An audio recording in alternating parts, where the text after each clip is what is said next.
Halo semuanya, perkenalkan nama saya Evan Arafirmawan.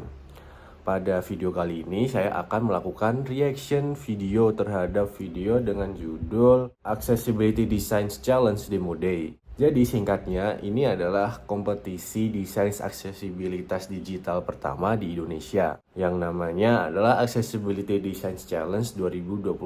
Kompetisi ini diselenggarakan oleh dua komunitas, yaitu Ali ID dan Suarez. Kedua organisasi atau komunitas ini berfokus kepada aksesibilitas digital terhadap penyandang disabilitas di Indonesia. Berikutnya, kompetisi ini sudah berlangsung dari bulan Maret sampai bulan Mei 2025 kemarin dan sudah melewati 3 fase, yaitu pelatihan, mentoring, dan puncaknya di Demo Day ini. Jadi para peserta ini sudah melewati 3 rangkaian tersebut. Kompetisi ini, para peserta itu tidak disuruh untuk membuat website atau aplikasi dari nol, melainkan para peserta ini disuruh untuk meredesain aplikasi-aplikasi atau website-website yang sudah ada di internet. Website-website dan aplikasinya itu beragam yang digunakan oleh para peserta, mulai dari website atau aplikasi dari pemerintah seperti BUMN, ada juga bank digital, dan layanan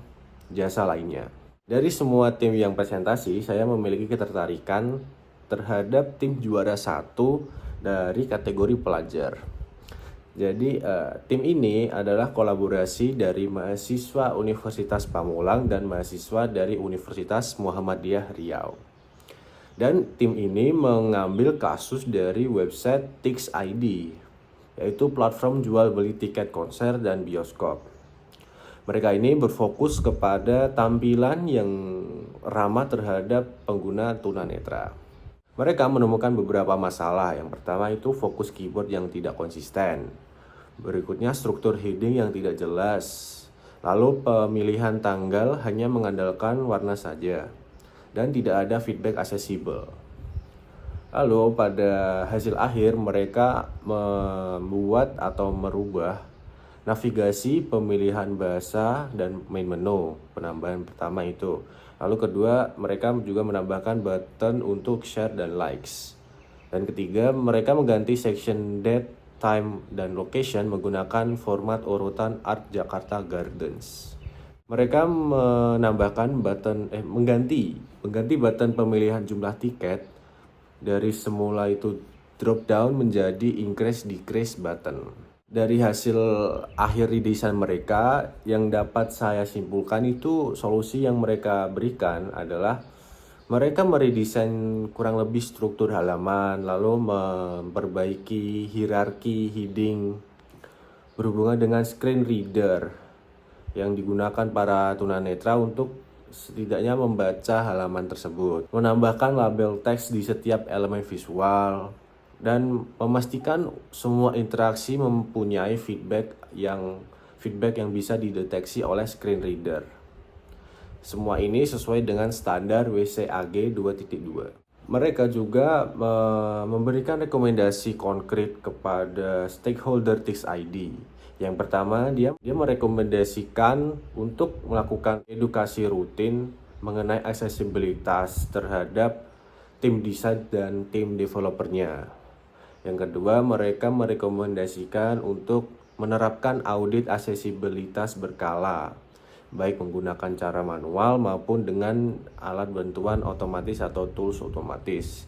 Yang berikutnya, mereka merekomendasikan untuk menciptakan sistem atau desain sistem internal yang mempertimbangkan inklusivitas sejak awal. Berikutnya adalah materi atau insight atau pelajaran yang dapat saya ambil dari video ini yang berhubungan dengan UI UX aksesibilitas. Yang pertama adalah shift left sejak desain. Memperbaiki masalah aksesibilitas dari tahap desain, bukan setelah sudah di-develop. Yang kedua adalah kontras warna. Kontras warna itu fundamental. Rasio kontras minimum WCAG itu bukan opsional, melainkan harus selalu dicek sebelum desain diserahkan oleh developer. Berikutnya adalah aksesibilitas itu wajib ada. label, heading level, alt text, dan tab order itu harus terdokumentasi dengan jelas. Lalu melibatkan pengguna difabel. Sekuat apapun empati kita sebagai desainer, kita tidak bisa sepenuhnya menggantikan perspektif langsung dari teman-teman disabilitas. Aksesibilitas itu adalah bukan fitur tambahan. Ini adalah kebutuhan dasar karena ada 23 juta lebih penyandang disabilitas di Indonesia yang juga butuh akses ke layanan digital.